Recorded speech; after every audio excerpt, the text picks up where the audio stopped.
Imaginez un instant l'immensité de l'univers, des milliards d'étoiles dispersées à travers le ciel nocturne, des galaxies s'étendant bien au-delà de ce que l'œil humain peut voir.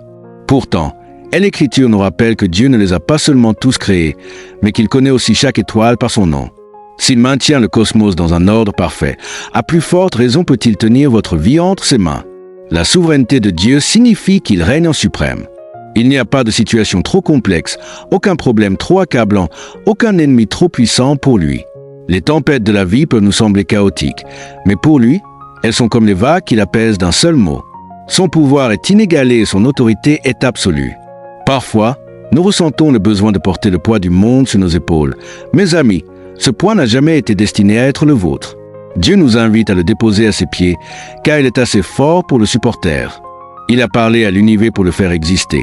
Il peut sûrement parler paix dans votre cœur. Quand nous méditons sur sa souveraineté, nous sommes rappelés qu'il n'est pas un Dieu distant ou indifférent, mais personnel, compatissant et pleinement conscient de chaque détail de votre vie. Les cheveux même de votre tête sont tous comptés, et pas un seul moineau ne tombe à terre sans qu'il le sache. C'est le Dieu qui vous invite à lui faire confiance.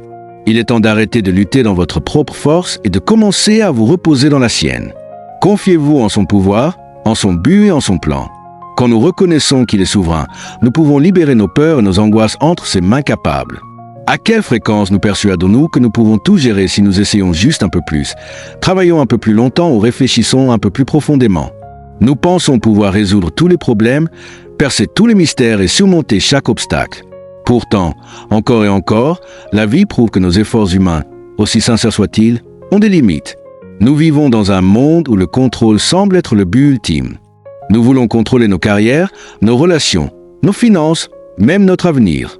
Mais plus nous essayons de saisir les rênes de la vie, plus nous réalisons qu'ils nous glissent entre les doigts.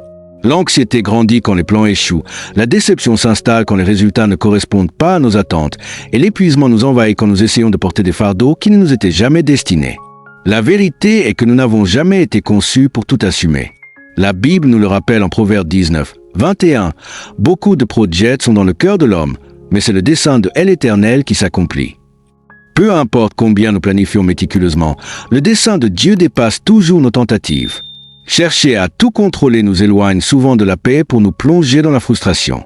Réfléchissez, combien de nuits blanches avez-vous passé à vous inquiéter de choses hors de votre contrôle? Combien de fois avez-vous essayé de forcer une porte que Dieu lui-même a peut-être fermée pour votre bien? Plus nous cherchons à tout maîtriser, plus nous découvrons à quel point nous en avons peu. Mais voici la bonne nouvelle, vous n'avez pas à tout porter. Dieu ne l'a jamais voulu ainsi. Quand nous cesserons de compter sur nos propres forces pour nous abandonner aux siennes, nous trouverons la liberté de la pression de tout gérer, la liberté de la peur de l'échec, la liberté de nous reposer en sachant que Dieu agit, même quand nous ne le voyons pas. Alors, cessez de vous épuiser à essayer de gérer ce que seul Dieu peut. Lâchez prise sur cette quête du contrôle et laissez Dieu reprendre sa place légitime dans votre vie. Quand vous lui ferez confiance, vous découvrirez qu'il peut faire infiniment plus que tout ce que vous demandez ou imaginez. La vie est pleine d'épreuves, des tempêtes inattendues qui nous secouent, des défis écrasants qui semblent trop lourds à porter, des saisons d'attente qui testent chaque parcelle de notre patience. Dans ces moments, il est facile de se sentir submergé et de se demander si nous verrons un jour le bout du tunnel. Mais voici la vérité, Dieu utilise même les vallées les plus sombres pour accomplir son œuvre la plus grande. Face aux épreuves, notre premier réflexe est souvent de vouloir les résoudre nous-mêmes.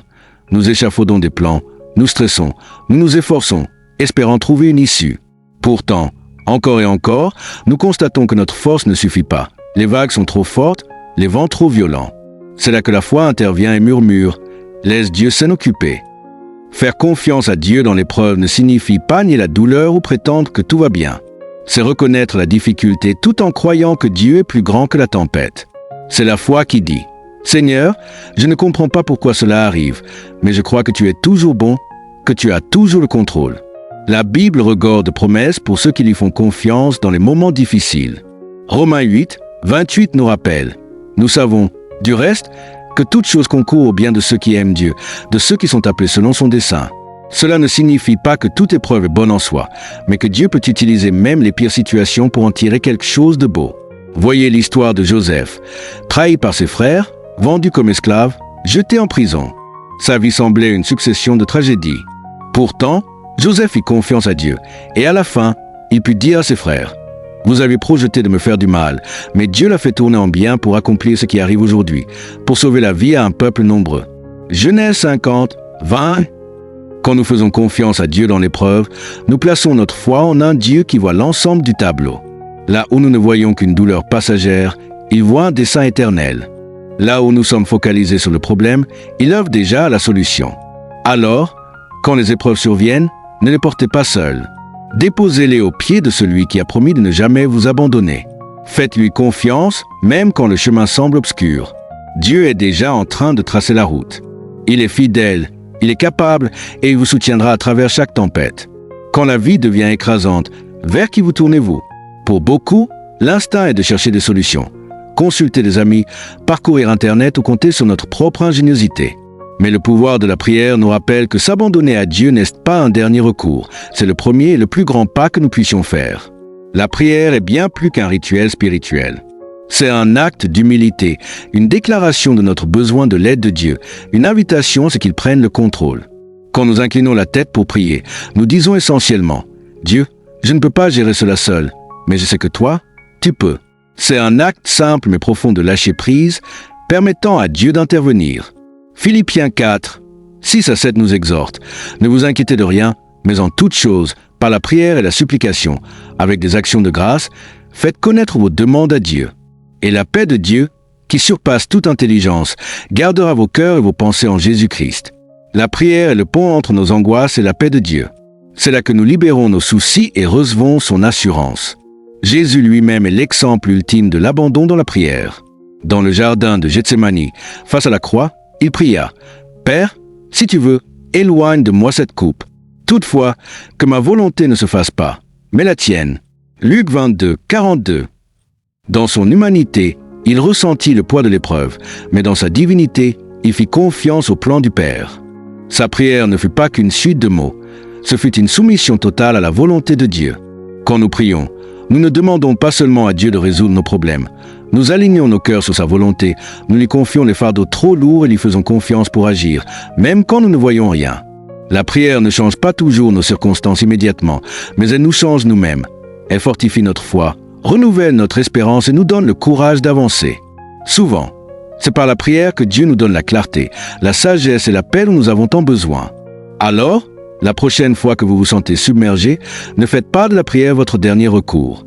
Faites-en votre première réponse. Laissez-la être l'endroit où vous abandonnez vos craintes, vos frustrations, vos incertitudes à un Dieu capable de faire infiniment au-delà de tout ce que nous demandons ou pensons. Éphésiens 3, 20. La prière, c'est placer votre confiance entre les mains de Dieu et dire « Seigneur, je te confie cela ». Il y a une paix que le monde ne peut donner, un calme qui ne vient ni des circonstances ni des solutions humaines, mais de l'acte de s'abandonner à Dieu. Quand nous déposons nos fardeaux et permettons à Dieu de les porter, nous expérimentons une paix qui défie toute logique. Pensez au moment où vous avez essayé de tout porter, chaque souci, chaque responsabilité, chaque peur. Le poids est accablant, n'est-ce pas? Les nuits blanches, les pensées anxieuses, ce sentiment constant que tout repose sur vos épaules. C'est la manière du monde, serrer plus fort, s'accrocher désespérément. Mais la voix de Dieu est à l'opposé. Il dit « Venez à moi, vous tous qui êtes fatigués et chargés, et je vous donnerai du repos. » Matthieu 11:28. Lâcher prise ne signifie pas abandonner. C'est renoncer à l'illusion du contrôle et faire confiance à celui qui tient l'univers dans sa main.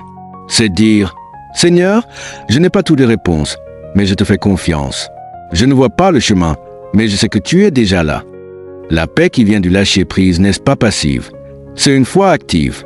C'est choisir de croire en Dieu même quand la tempête fait rage, de se reposer en lui-même quand tout semble désespéré. Cette paix ne dépend pas du résultat, mais de la présence de Dieu. Souvenez-vous des disciples dans la barque, paniqués par la tempête. Jésus dormait, non par indifférence, mais dans une paix parfaite. Quand ils le réveillèrent, il dit simplement « Silence, tais toi ». Marc 4, 39, et les vents lui obéirent. Ce jour-là, les disciples apprirent que la vraie paix vient de la confiance en celui qui commande aux tempêtes. Quand vous lâchez prise et faites confiance à Dieu, vous découvrez que sa paix transcende les circonstances. C'est une assurance tranquille. Quoi qu'il arrive, Dieu tient tout entre ses mains. Alors, cessez de vous épuiser à tout contrôler. Déposez au pied de Jésus ce que vous ne pouvez pas gérer. Et en le faisant, vous expérimenterez la vérité profonde d'Ésaïe 26, 3. À celui qui est ferme dans ses pensées, tu assures la paix, parce qu'il se confie en toi. À quelle fréquence nous demandons-nous? Pourquoi Dieu permet-il cela? Pourquoi ce défi? Pourquoi la vie semble-t-elle si injuste? Notre compréhension humaine est limitée, et quand la vie n'a pas de sens, nous luttons contre l'inconnu. Mais la vérité est que la sagesse de Dieu dépasse infiniment la nôtre. Ésaïe 55, 8-9 nous rappelle « Mes pensées ne sont pas vos pensées, et vos voix ne sont pas mes voix, dit l'Éternel. Autant les cieux sont élevés au-dessus de la terre, autant mes voix sont élevées au-dessus de vos voix, et mes pensées au-dessus de vos pensées. » Dans ces mots réside une vérité puissante. Dieu voit l'ensemble du tableau, alors que nous n'en voyons qu'un fragment. Ce qui nous semble confus, injuste ou désespéré fait partie d'un plan plus vaste, orchestré par sa sagesse infinie. Imaginez un enfant ne comprenant pas pourquoi ses parents lui refusent quelque chose. Pour lui, c'est injuste. Pour eux, c'est un acte d'amour. De même, notre perspective est limitée, mais celle de Dieu est éternelle. Il connaît la fin depuis le commencement. Quand nous nous appuyons sur notre seule compréhension, nous nous limitons à ce que nous voyons. Mais la foi nous appelle à faire confiance à Dieu, même quand nous ne comprenons pas ses voies. Proverbe 3, 5-6 nous encourage. Confie-toi en l'Éternel de tout ton cœur et ne t'appuie pas sur ton intelligence. Reconnais-le dans toutes tes voies et il aplanira tes sentiers. Faire confiance à Dieu ne garantit pas des réponses immédiates, mais cela nous assure que son plan est toujours bon. Prenez Job. Sa souffrance semblait insensée, mais il s'accrocha à la sagesse de Dieu. À la fin, son histoire révéla un dessein plus grand. Quand la vie n'a pas de sens, confiez-la à Dieu. Croyez que sa sagesse surpasse la vôtre. Au lieu de demander « Pourquoi ?», demandez « Que veux-tu m'enseigner dans cette saison ?» Vous n'aurez peut-être pas toutes les réponses, mais vous aurez l'assurance que Dieu, lui, les a. Il n'est jamais surpris ni dépassé. Faites-lui confiance, et vous découvrirez que même dans l'incompréhensible, sa direction est sûre. La Bible est remplie d'histoires de gens ordinaires qui, confrontés à des défis extraordinaires, virent la puissance de Dieu quand ils choisirent de le laisser agir. Ces exemples nous rappellent que s'abandonner à Dieu n'est pas un signe de faiblesse, mais un acte de foi profonde. Moïse, par exemple, se sentait incompétent quand Dieu l'appela à libérer Israël. Il protesta « Qui suis-je pour aller vers Pharaon ?» Exode 3, 11. Mais Dieu répondit « Je serai avec toi. » Quand Moïse s'abandonna à son appel, l'impossible devint réalité. Les fléaux frappèrent l'Égypte et un peuple entier fut libéré. Joseph, lui, fut trahi, vendu, emprisonné. Pourtant, il fit confiance au dessein de Dieu. Des années plus tard, devenu dirigeant, il déclara à ses frères « Vous aviez projeté de me faire du mal, mais Dieu l'a fait tourner en bien. » Genèse 50, 20. Esther, jeune reine, risqua sa vie pour son peuple en disant « Si je dois périr, je périrai. » Esther 4, verse 16. Son courage permit la deliverance d'une nation. Et Jésus, dans le jardin de Gethsémani, pria « Père, non pas ma volonté, mais la tienne. » Luc 22, 42. Son abandon apporta le salut au monde. Ces récits ont un point commun. Quand des gens confièrent leur peur et leur lutte à Dieu, il les va au-delà de leur imagination. Moïse vit la deliverance, Joseph la restoration. Esther le salut, Jesus la redemption. Leur vie montre que la puissance de Dieu se manifeste quand nous lui faisons confiance. Il peut transformer ce qui semble brisé en une victoire.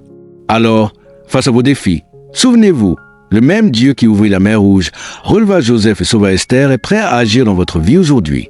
Lâchez prise, laissez-le faire et voyez sa gloire se révéler. Dans un monde obsédé par l'instantané, attendre semble insupportable. Nous voulons des réponses immédiates, mais Dieu n'opère pas selon nos horaires. Son timing est parfait. Ecclésiaste 3, 11 dit « Il fait toutes choses belles en son temps. » Dieu n'est jamais pressé, jamais en retard. Il voit l'ensemble du tableau, là où nous ne voyons qu'un instant.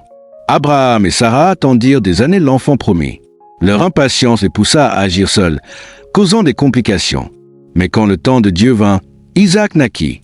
Le délai n'était pas un rejet, c'était une préparation. Lazare mourut avant que Jésus n'arrive, semblant trop tard.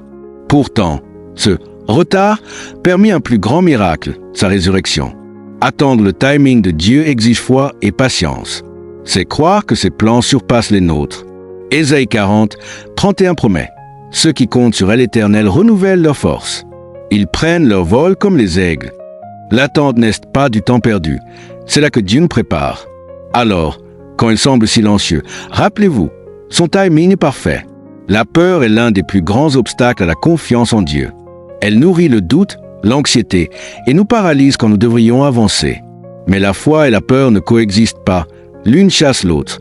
Pour laisser Dieu agir, nous devons choisir la foi. La peur surgit quand nous nous focalisons sur les « et si » ?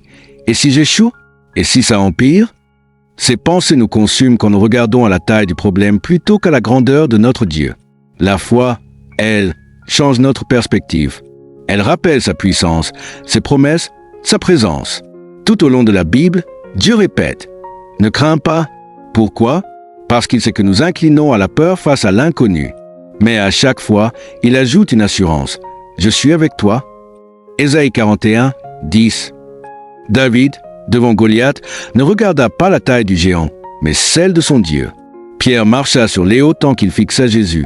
Quand il regarda la tempête, il coula.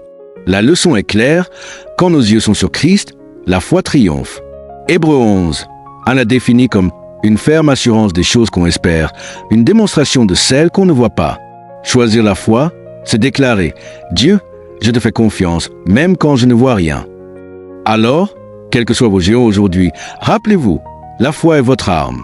Laissez Dieu gérer vos peurs et voyez s'élever votre assurance. L'une des meilleures raisons de confier nos défis à Dieu est sa fidélité inébranlable. Contrairement aux promesses humaines, la fidélité de Dieu est éternelle, immuable. Deutéronome 7, 9 déclare « Est l'Éternel, ton Dieu est le Dieu fidèle ». Sa fidélité ne dépend pas de nos circonstances, mais de sa nature. Les Israélites doutèrent dans le désert, mais Dieu resta fidèle. Man, eau du rocher, colonne de nuée. Lamentation 3, 22 à 23 le rappellent. Les bontés de l'Éternel ne sont pas épuisées. Elles se renouvellent chaque matin. Paul, battu, emprisonné, persécuté, témoigna. Le Seigneur m'a assisté. Il me délivrera de toute œuvre mauvaise. 2 Timothy 4, 17-18. La fidélité de Dieu ne nous exempte pas d'épreuves, mais nous assure qu'il est avec nous. Romains 8, 28 promet qu'il œuvre en tout pour notre bien. Quand vous lui faites confiance, vous pouvez lâcher prise, sachant qu'il n'a jamais abandonné les siens. Son palmarès est parfait. Votre situation ne le surprend pas. Accrochez-vous à Psaume 36, 5. Ta fidélité s'élève jusqu'aux cieux. En conclusion, l'appel à laisser Dieu s'occuper de tout est une invitation à la confiance. C'est reconnaître que si nous n'avons pas toutes les réponses, lui, il les a.